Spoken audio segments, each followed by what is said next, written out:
Get your popcorn ready. It's the most high school football highlights tonight. See teams around the Arklatex in your community. It's the Southern Quality Ford Friday Night Blitz. Welcome back to the Southern Quality Ford Friday Night Blitz.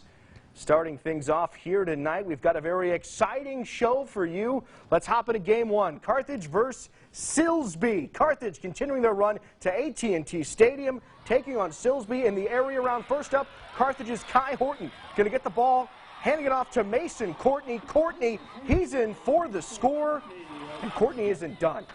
Watch this. This connection special all night. Courtney, handoff again, right up the middle. He's in for his second touchdown of the night. It's 14-0 Carthage. Why not go ahead and make it 3? Horton looking for who else but Courtney again. My goodness, Courtney. He scored the first, second, and now third touchdowns for the Bulldogs. It was 21-0. It's all Carthage tonight. They win 49-0. In 3A Division I, Tatum taking on Grandview, this one over in Athens. Let's head to the third quarter. Grandview with the ball. Dane Gents with the snap, but it's intercepted. Delone Fuller, and that would give the ball over to Tatum. Crowd loves it. Kendrick Malone, he's got the ball. He'll run through an Eagle defender, and he's in for a touchdown. Now, it's the Zebras' turn. This time, Gench going to hang on to it. Love those helmets, Wesley. They're great. Solid helmets. But a fumble. It's going to be recovered by Tatum's Latrell Perry. And then Malone once more. This time, he'll do it through the air to Jaden Boyd for another completion. Tatum goes on to win this one 49, actually, it's 49-23 Zebras.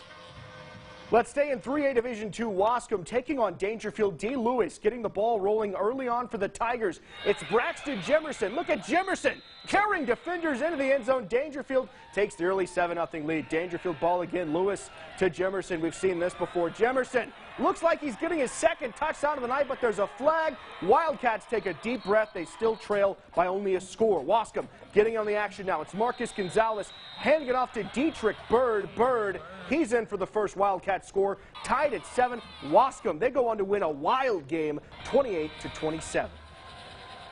Hughes Springs looking to punch their ticket to the third round as they take on West Rusk. First up, Hughes Springs, Tyson Daigle, a pass to Nick Brown, and that's good for a first down, Wesley. Next up, Hughes Springs, it's Daigle again, this time getting the ball over to Trevor Bolden. Bolden in for a touchdown. It's 38-28, West Rusk on top. Finally, Andon Mata, he'll get the ball to Jamal Ford for a touchdown, but unfortunately, let's take a look. Ford all the way to the house. Somebody cheated, Wesley. It's coming back due to a penalty. Hughes Springs, they are able to punch that ticket to the third round, 52-28 tonight. Timpson, they've been lighting 2A Division I on fire this season. Can it continue against Leon in the area round? First quarter, it's Jacob Robinson keeping rolling right for the touchdown. Leon goes up 6-0 on the two-point conversion. Leon, they're going to run a trick play. Watch this. Going to toss it out to wide receiver Tyler Kirshner. Kirshner tosses it up for the score. Leon goes up 8-0 over Timpson. Next, Timpson possession. It's Braden Courtney. Courtney going to take the handoff and watch Courtney go. I'm watching him. Huge chunk of yards here, John. 50 yards to be exact. Courtney going to be stopped just short of the goal line. And it looks like the very next play, Braden Courtney going to punch it in from a yard out. He's in for the score. Extra point to make it 8-7. Into the first quarter now. Leon, they led over Timpson 8-7. Timpson picking things up in the second half. They win 47-14. Beckville, they picked up a win over Shelbyville in their playoff opener, looking to continue that success against Hearne. Hearne quarterback Micah Smith, he'll pass it to Jeremiah Gerard for the score. Ooh. And later on, it's Ryan Harris of Beckville. He's going to roll right here after we get a shot of the band. And he's going to run all the way for 6. He says, why throw it when I can just run it?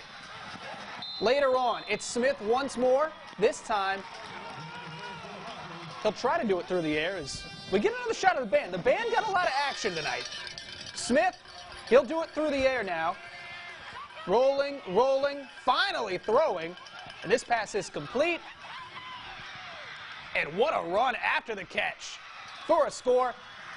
Final score tonight, let's check it out as it's Beckville and it's at 41-38 over Hearne. All right, James Bowie taking on West Sabine. Let's see how this one shook out, this playoff matchup. Over in Longview, first quarter now, it's Quentin Smith. Smith looking deep for Cade Ross. Cade Ross, see you later. He's in for the score. Tigers up 7-0. Pirates ball now. It's going to be Garrett Brown.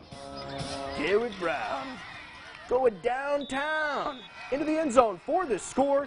West Sabine now, it's their turn. It's going to be Julius Mason punching it in from 3 yards out. Final score in this game tonight. Let's see what we got. Bowie falls to West Sabine 26-20. The Buckeyes of Gilmer taking on those Godley Wildcats at HEARNE Stadium in Mesquite, Texas. Wesley. First quarter, the Buckeyes trailing 7-0 when Brandon Tennyson lofts this ball up towards the end zone. And Dylan Fluellen, what a catch by Fluellen, what a name. He snatches it out of the air for a touchdown, and we are all tied up at 7. Next up, same score, second quarter now. Davion Smith gets the handoff to the right. He turns back left, shows some nice patience there all the way to the end zone. Diving for the pylon, he's in for 6. Buckeye cheerleaders were happy about that. Took a 14-7 lead. Still in the second quarter, Tennyson now through the air, going deep for who else but Fluellen on the run. He's into the end zone. Gilmer tonight victorious by a final score of 42-20. It's now time for this week's Game of the Week, and this week's matchup pits brother against brother. Parkway head coach Coy Brotherton takes his Panthers on the road to take on the Haughton Buccaneers, led by Jason Brotherton. Emma Kate Few is in Haughton and has more from the Brotherton Bowl. Take it away, Kate. Tonight, it's the battle of the Brotherton brothers, but it's not the first time that these two brothers have coached against each other on opposing sidelines, with Coy coming off of a 5-year stint as offensive coordinator at Captain Street. But it is the first time that these two brothers have coached against each other as head coaches. So there's a lot on the line tonight, and it's more than just a family reunion with bragging rights at the Thanksgiving table next week. There's some serious implications for the playoffs, so let's get to the highlights. Things start off in the younger brothers' favor. The Panthers' Ted Nealms getting the interception, taking it deep into Bucks territory. Now the Panthers are the first ones to punch it in tonight. Cameron Marshall finding the end zone to give Parkway an early 7-0 lead. Haughton ball now, Dexter Smith on the run. Check out the spin moves, sets the Bucks up for this, and Colin Raines on the keeper for the first Buccaneers touchdown of the night. The extra point's blocked, so it's 6-7. Parkway leads at the end of the first. Parkway looking to keep it that way. Harper on the keeper, scrambling, and it looks like he has a hole, but the Panthers fumble on that hard hit. Haughton recovers. We're even in that turnover battle now. Dexter Smith taking advantage of the turnover. That's another Buccaneers score. Haughton leads 13-7. Next possession for Haughton. They punch it in for another score. It's 27 Haughton.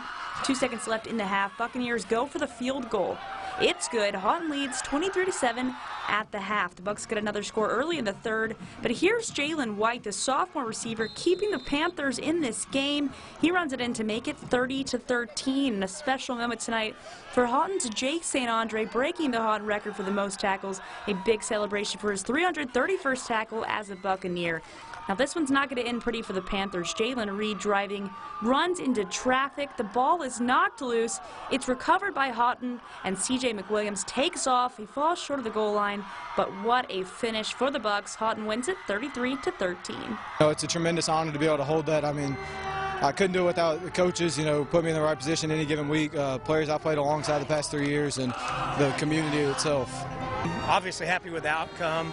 Before the game, there was a moment I told everybody where, I looked down here and Coy's got his team down here, I got my team down there. And, that was kind of emotional. That's my little brother, and to have watched that journey for him to get to where he is, and he played here on this field, and I watched almost every game, and to see him lead a team out here the same night I was leading my team out here, that's a big deal. I know my parents were super proud. Now we got a good hug at the end, and we'll talk tomorrow morning just like we do every Saturday morning, and hash it out and move on from here. Reporting in Haughton, I'm Emma Kate Few. Pretty crazy stuff there. We're going to have more from that game later. Coming up on the Southern Quality Ford Friday Night Blitz, head to Louisiana. Big 1-5A matchup. Going to shake up the playoff standings. That's coming up after the break, and maybe I'll remember to talk. Friday Night Blitz on NBC